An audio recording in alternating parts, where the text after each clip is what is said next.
하나님께서 저희를 부끄러운 욕심에 내어버려 두셨으니 곧 저희 여인들도 순리대로 쓸 것을 바꾸어 영리로 쓰며 이와 같이 남자들도 순리대로 여인을 버리고 서로 향하여 은혜에 물릴 듯하며 남자가 남자로 더불어 벌어지를 행하여 저희의 그릇 때문에 상당한 보험을 그 자신이 받았느니라. 또한 저희가 마음에 하나님 두기를 싫어하며 하나님께서 저희를 그 상실한 마음대로 내어버려 두사 합당치 못한 일을 하게 하셨으니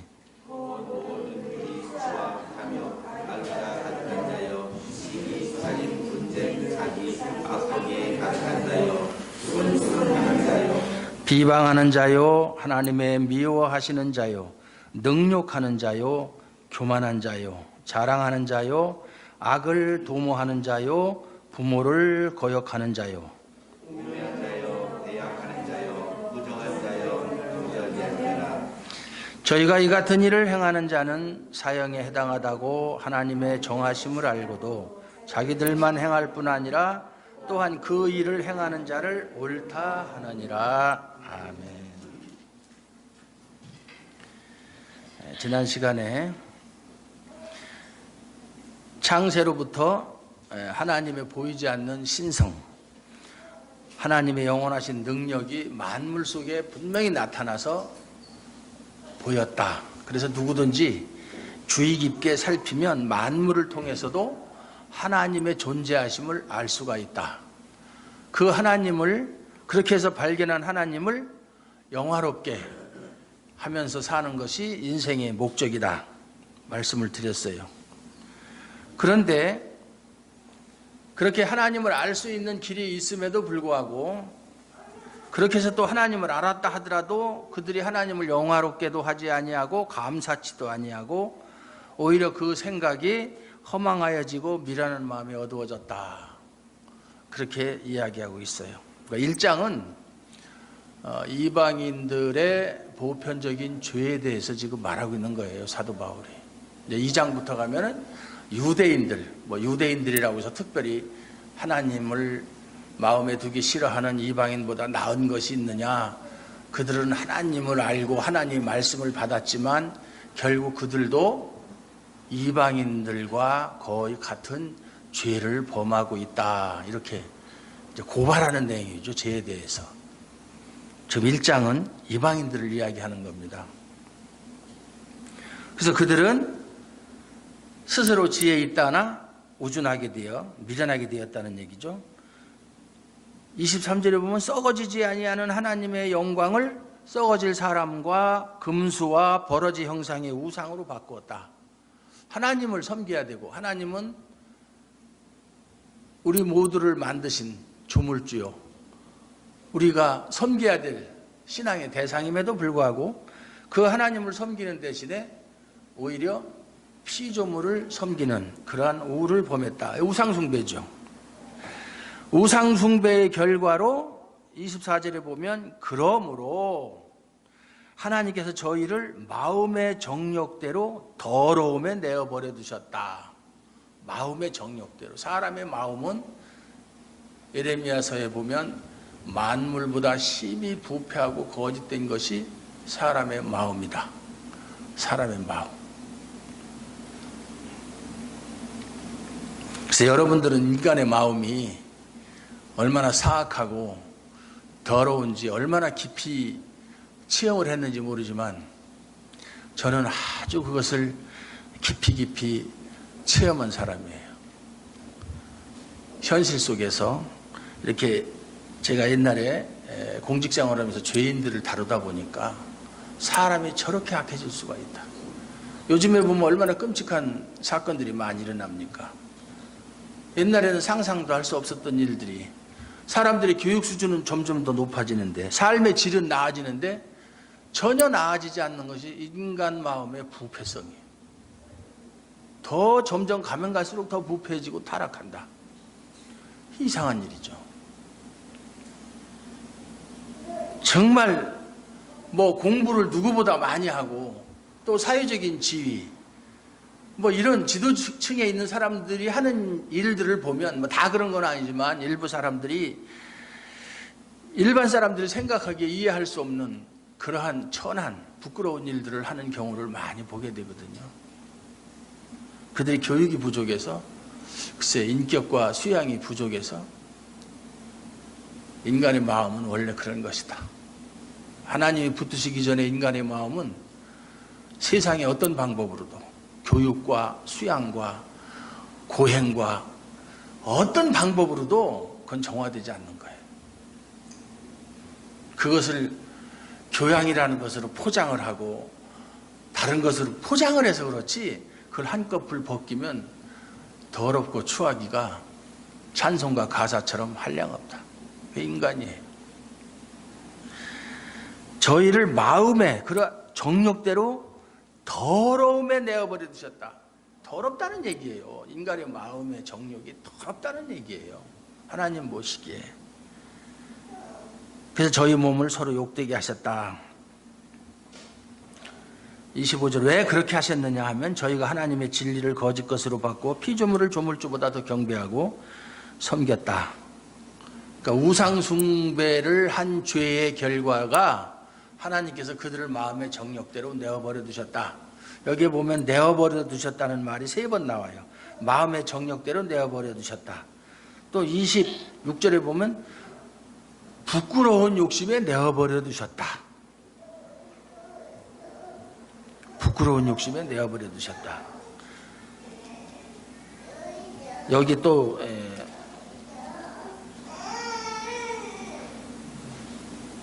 28절에 보면 그 상실한 마음대로 내어버려 두셨다.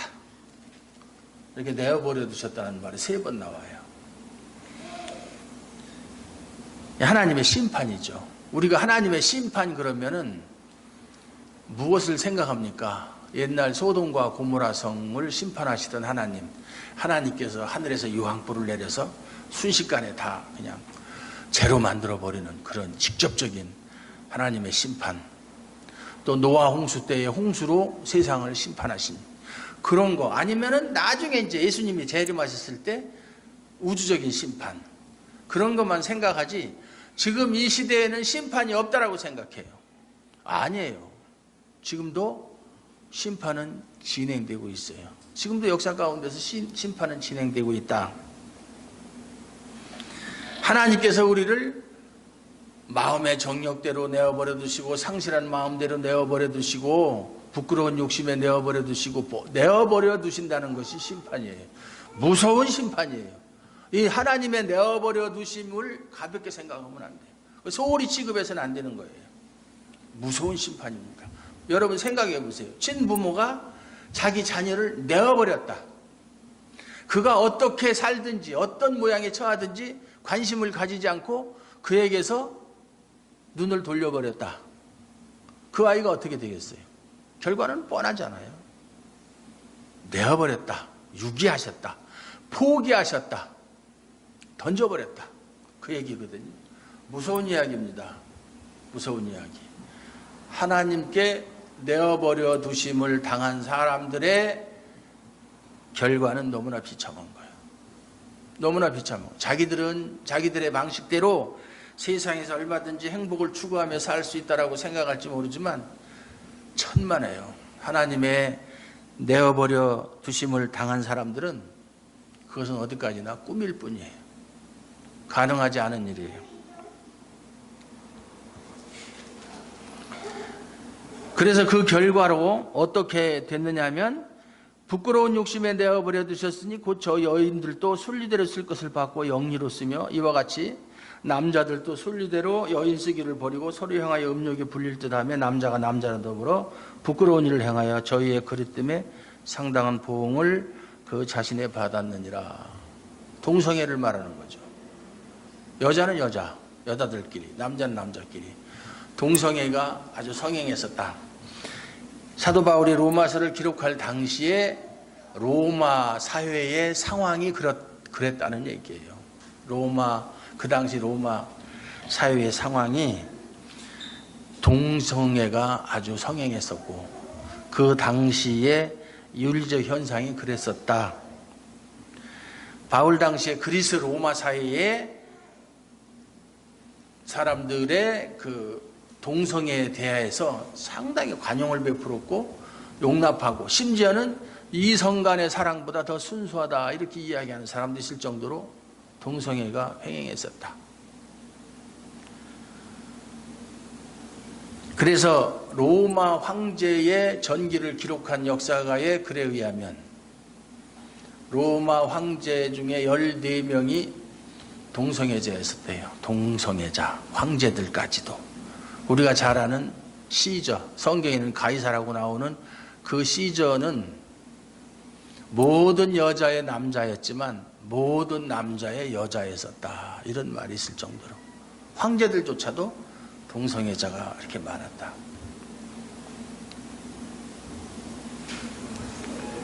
그래서 사도 바울은 로마서를 기록하면서 그 당시 로마 사이에 만연해 있던 동성애에 대한 그릇된 생각, 행여나 그것이 교회 안에까지 들어와서 교회의 순결성을 그걸 깨뜨릴까 봐 그것이 걱정이 되어서 경종을 울리기 위해서 이런 말을 한 거예요. 이렇게 편지를 해서 보낸 거예요. 로마 교회에게. 고린도전서 6장 9절에 10절까지를 보면 남색을 하는 자는 하나님 나라를 유업으로 받을 수 없다. 이렇게 말씀을 하고 있고 또 구약 성경에도 보면 남자가 여자와 동침하는 것 같이 남자가 남자로 더불어 동침을 하면 가증한 일이다. 이런 자는 가증한 것이 둘 다 사형에 처해라. 이렇게 레위기 18장에 보면 그런 말씀이 나와 있어요. 그러니까 세상에 지금 우리나라도 미국 같은 나라는 옛날부터 그랬고 유럽도 그렇고 이제 심지어 우리나라까지도 동성애자에 대해서 상당히 관용을 베푸는 그런 추세로 나가고 있어요. 뭐라고 얘기하냐면 그들도 인권이 있다는 얘기돼요. 소수자지만 성소수자라고 그러죠. 인권이 있다. 그들의 인권도 보호해 줘야 된다. 그들은 태어날 때부터 선천적으로 그런 유전자를 가지고 태어났다. 그런 걸 어떻게 하느냐. 왜 그들을 비난하느냐. 그들도 그들 나름대로의 생활 방식인데 이렇게 그들을 변호하는 그런 이야기들이 많이 있는데 우리는 세상 사람들이 떠드는 그런 소리에 귀를 기울일 것이 아니라 하나님께서 무엇이라고 말씀하시는가에 귀를 기울여야 돼요. 세상 사람이 아무리 옳다고 그래도 하나님이 아니다 그러면 아닌 거예요. 세상 사람이 다 틀렸다고 해도 하나님이 옳다라고 하면 옳은 거예요.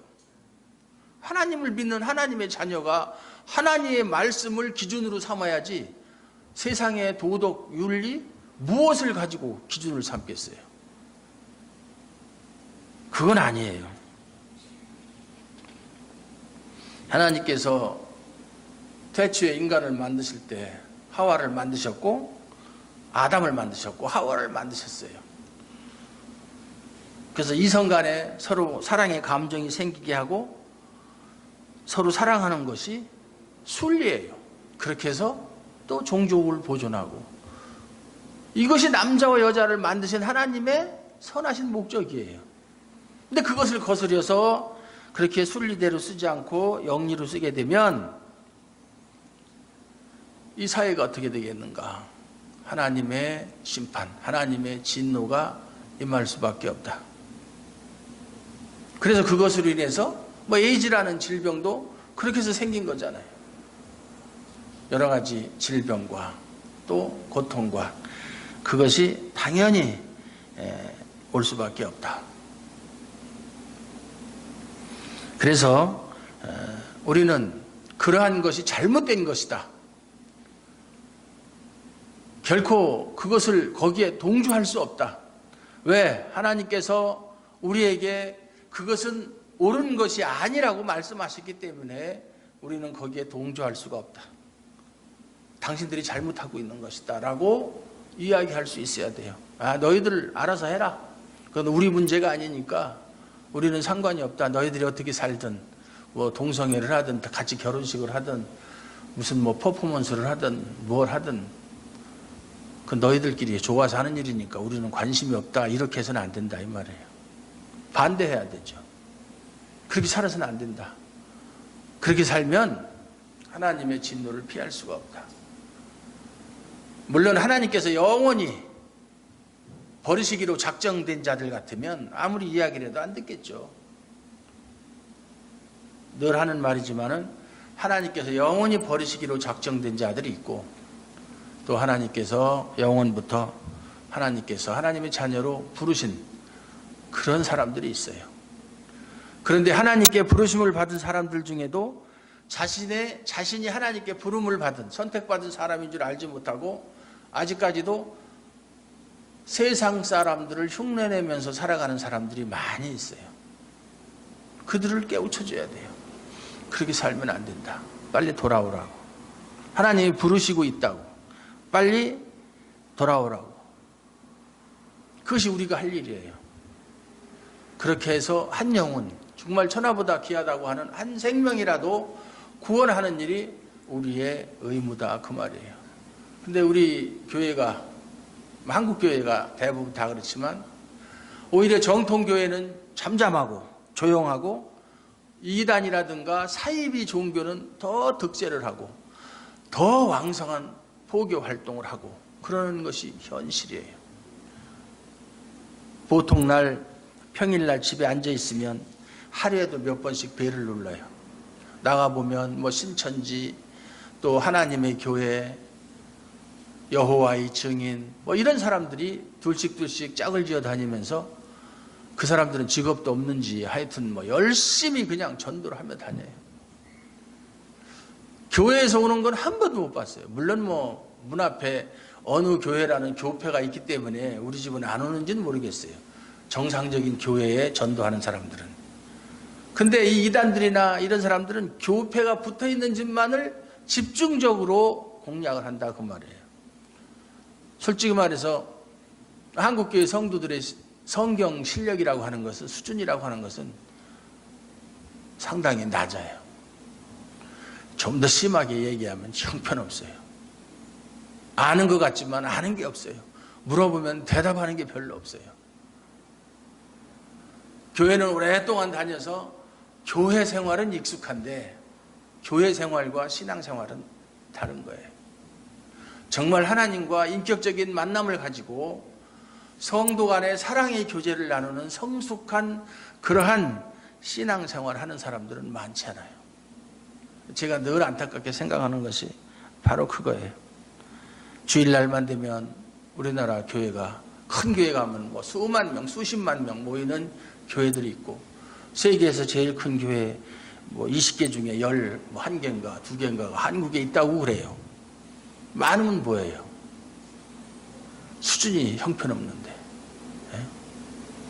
만약에 그들이 다 정말 예수 그리스도의 성도로서 자기의 사명을 감당한다면 이 사회가 이렇게 혼탁하지 않다, 그 말이에요. 국회의원들 중에 얼마나 교회 다니는 사람이 많습니까? 내각에도 마찬가지고, 뭐 군, 경찰, 많은 사람들, 장로들, 뭐 장로가 대통령 된 경우도 2번씩이나 있고.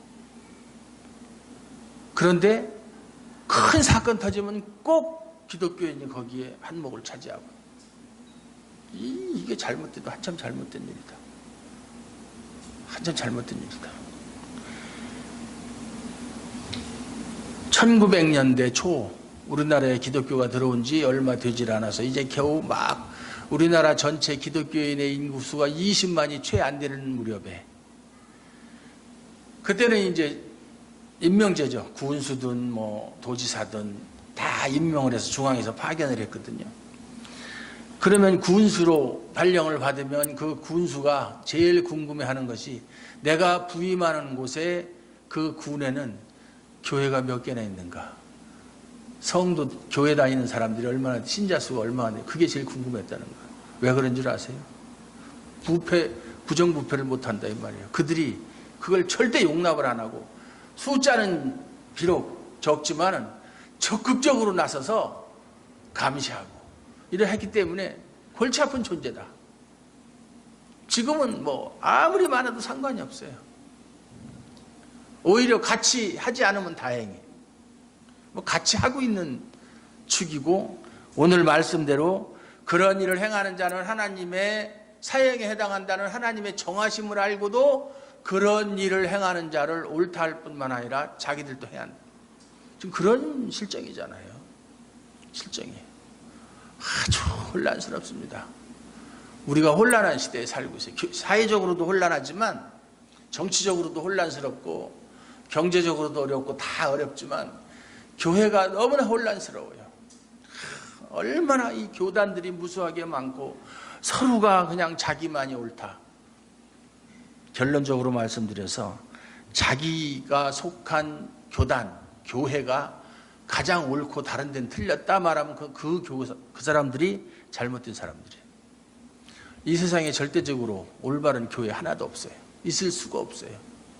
어느 교회가 가장 100% 완벽하냐? 없어요. 다 흠결이 있어요.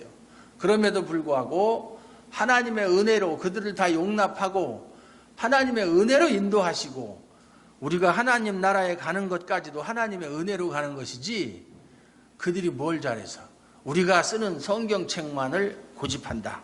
우리는 지금 한글 개혁 성경 처음에 나왔던 옛날 성경을 그대로 쓰고 있어요. 왜 그것을 쓰고 있느냐? 그 뒤에도 뭐 표준 세번역이니 개혁 개정이니 뭐 많이들 나왔는데 개혁 한글이라는 것도 있죠. 많이 나왔는데 그걸 우리 바꾸질 않아요. 왜냐하면 그걸 만든 사람들이 순수한 목적에서 어떻게 하면 성경을 좀 더 원어에 가깝게 번역을 해서 성도들이 신앙의 보탬이 될 것을 생각해서 만든 것이 아니라 이 완전히 돈벌이 수단으로 만든 거예요. 찬송가도 무슨 찬송가, 새 찬송가, 통합 찬송가 자꾸 그렇게 만들고 바꾸고 해가지고 새로 만들어서 영업을 목적으로 돈벌이를 목적으로 찬송가고 성경이고 만들기 때문에 처음에 우리나라 사람들이 썼던 우리 신앙의 선배들이 썼던 한글 개혁 성경 가지고도 구원을 받는 데 필요한 모든 진리는 다 우리가 가질 수가 있기 때문에 우리는 바꾸지 않습니다. 그것을 굳이 바꿀 필요가 없어요. 찬송가도 그래요. 어떤 교회에서는 시편 찬송가만이 절대적이다. 그래서 지금 현재 우리가 불렀던 찬송가 그건 인정하지 않아요. 시편 찬송가라고 있어요. 그 김홍전 박사라는 사람이 만든 건데 시편 찬송가. 그거 중요하지 않아요. 복음성가를 부르면 어떻고 지금 우리가 부르는 찬송가를 부르면 어떻고 그 가사가 성경에서 아주 멀리 벗어나 있으면 몰라도 그 가사 내용이 하나님을 찬양하고 하나님의 은혜를 간구하고 하나님께 도우심을 구하는 그러한 내용이라면 그게 뭐가 잘못된 거예요. 그런 거 가지고 따질 필요가 없다 이 말이에요. 그들의 본 마음은 마음에 하나님 두기를 싫어하는 사람들처럼 하나님에게서 멀어져 있으면서 어떤 형식 하나 붙잡고 그것만이 절대적인 것으로 알고 주장하는 것은 옳지 않다. 잘못된 거예요. 형식이 중요한 게 아니에요. 형식을 꼭 이렇게 해야 된다. 신앙생활은 이렇게 해야 된다. 물론 하나님께서 성경을 통해서 우리에게 주신 규칙이 있어요. 그것은 벗어나면 안 되겠지만 사람들이 만든 전통, 규칙 이렇게 만들어 놓고 사람을 괴롭히는 거예요. 유대 당시에 예수님 당시에 그 바리새인들이나 율법사들이 그 율법의 본질이 아닌 군더더기를 만들어서 전통을 만들어서 장로들의 유전을 만들어서 사람들의 어깨에 짊어주어서 꼼짝하지 못하도록 한 것처럼 지금도 그렇게 하는 일들이 너무나 많다. 진정한 기독교는 자유함이 있어야 돼요. 자유함. 생각해 보세요. 인간의 가장 큰 고통이 뭐냐면은 죄에 대한 고통, 죄로 말미암은 고통, 죽음에 대한 불안함, 죽음으로 말미암은 그런 허무함. 인생의 허무함이 죽음이라는 것 때문에 허무한 거잖아요. 그런데 그러한 모든 문제를 예수 그리스도께서 다 해결해 주셨다. 우리의 어떤 행위나 공로로 말미암아 그렇게 된 것이 아니라 오직 예수 그리스도의 은혜로 말미암아 모든 것을 다 해결해 주셨다. 그보다 더 자유스러운 게 어디 있어요? 더 행복한 게 어디 있어요? 그러면 됐지. 거기에 뭐가 더 필요하냐 이 말이에요. 그 은혜를 항상 잊지 않고 항상 마음에 하나님 두기를 좋아하는 사람, 싫어하는 사람 반대, 좋아하는 사람. 그것은 예수 그리스도의 공로를 아는 사람이요 하나님의 은혜를 아는 사람. 마음에 하나님 두기를 좋아하니까 하나님과 더욱더 친근해지고 하나님과 더욱더 소통이 원활해지고 하나님에 대해서 더 깊이 알게 되고 더 즐겁고 기쁘고 항상 감사하며 살아갈 수 있다. 이것이 성도의 생활 방식이에요. 다른 거 필요 없어요.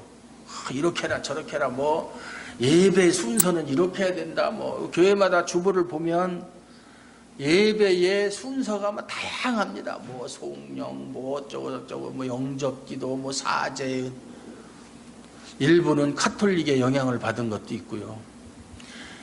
1517년에 종교개혁이 이루어졌지만 종교개혁을 이룬 당사자들이 다 신부들이에요. 그 당시 신부들. 루터도 신부고 칼빈도 신부예요. 그래서 종교개혁이 이루어졌지만 큰 틀에서는 개혁을 했는데 디테일한 부분에 가서는 천주교의 잔재들이 그대로 남아있어요. 목사들이 지금 가운 입는 것도 그 옛날에 천주교에서 하던 거 그 전통을 그대로 따르는 거예요. 요새는 그것도 화려해졌잖아요. 가운도. 옛날에는 순수하게 까만색, 하얀색 아무 장식도 없었는데 지금은 울긋불긋하고 뭐 심지어 어떤 사람들은 박사 가운 입고 박사가 설교하는 거 아니에요. 목사가 설교하는 거지. 자꾸 옛날로 돌아가려고 그래요. 천주교식으로. 그런데 그걸 가지고 그것이 많이 절대적인 진리인 것처럼 그걸 강조하고 그렇게 하지 않은 교회는 이상한 교회로 취급하는 그러한 것은 아주 잘못된 것이다. 우리가 그런 것을 분별할 수 있는 능력을 가져야 된다. 그런데 많은 사람들이 그러한 분별력이 없이 그냥 교회에서 가르치면 그것이 다 옳은가 보다라고 받아들이고 그대로 신앙생활을 한다. 즐거움, 기쁨, 자유함을 느끼지 못한 채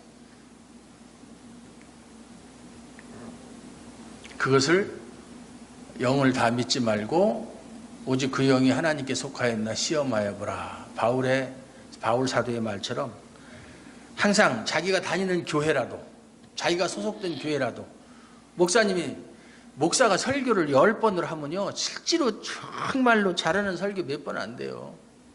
저는 지금까지 목회를 하면서 설교를 많이 했지만 설교 끝나고 나서 야 오늘 설교 진짜 잘했다 라고 만족한 적은 단 한 번도 없어요. 단 한 번도 없어요. 설교 끝나고 나면 참 형편없다. 나는 역시 이거밖에는 안 되는구나. 내 그릇이 여기까지구나. 내 능력이 여기까지구나. 자꾸 자책을 하게 되고.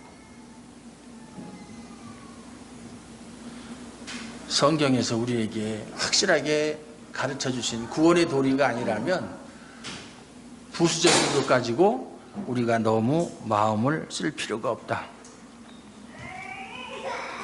그래서 지금도 많은 사람들이 하나님 마음에 하나님 두기를 싫어한 상태에서 살아가고 있다. 하나님 두기를 싫어하는 거예요. 하나님 두기를 싫어하니까 당연히 하나님과의 관계가 소원해질 수밖에 없고 하나님께 내어버려 두심을 당할 수밖에 없어요.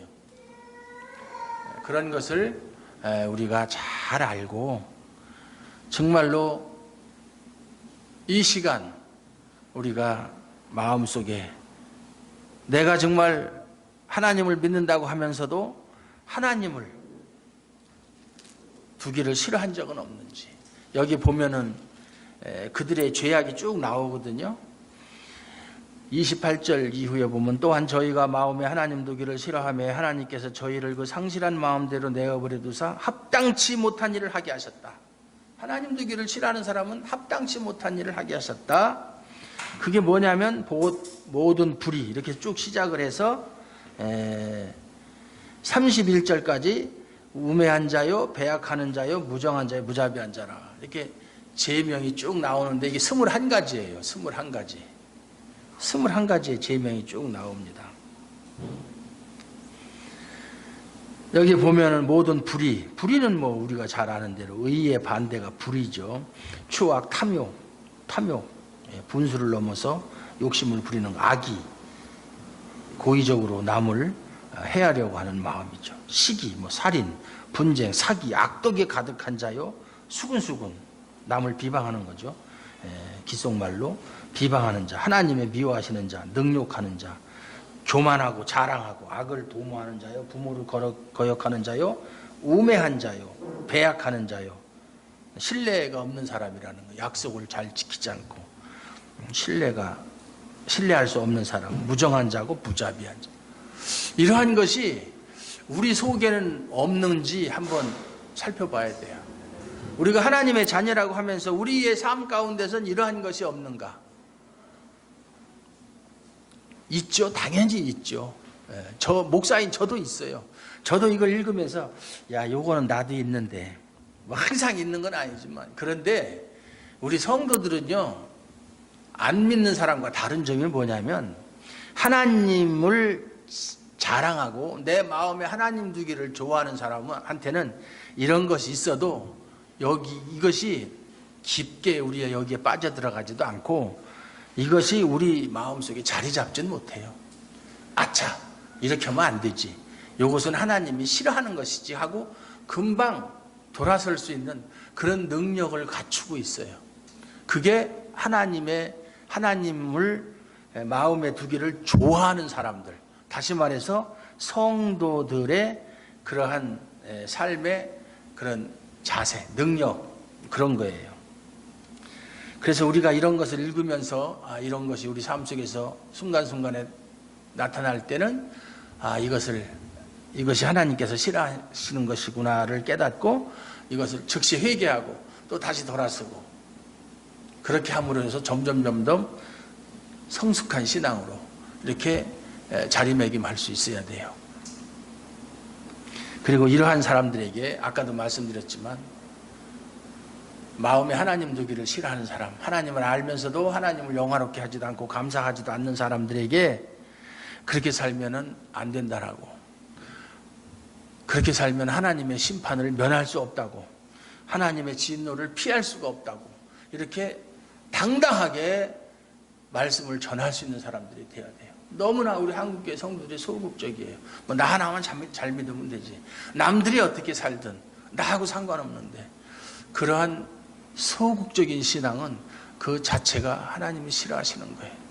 적극적으로, 공격적으로 이렇게 이단들이 말이죠, 그렇게 하는 것처럼 그들은 잘못된 교리를 가지고도 그렇게 적극적으로 하는데, 우리는 왜 생명의 말씀을 가지고 그렇게 소극적으로 그렇게 해야 돼요?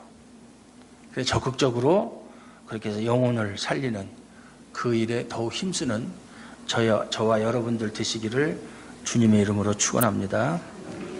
하나님 아버지 감사합니다. 오늘도 하나님 아버지께서 저희들 사랑하사 은혜롭게 우리를 인도하여 주시고 또 우리가 어떻게 살아야 할 것을 말씀으로 깨우쳐 주셨사오니 이 말씀을 항상 마음판에 새기면서 행여라도 잘못된 것이 있으면 즉시 고치고 회개하고 또 하나님 앞에서 떳떳하고 당당하게 하나님의 사명을 감당하며 살아갈 수 있도록 복을 내려 주시옵소서. 예수님 이름으로 감사드리옵고 기도하옵나이다. 아멘.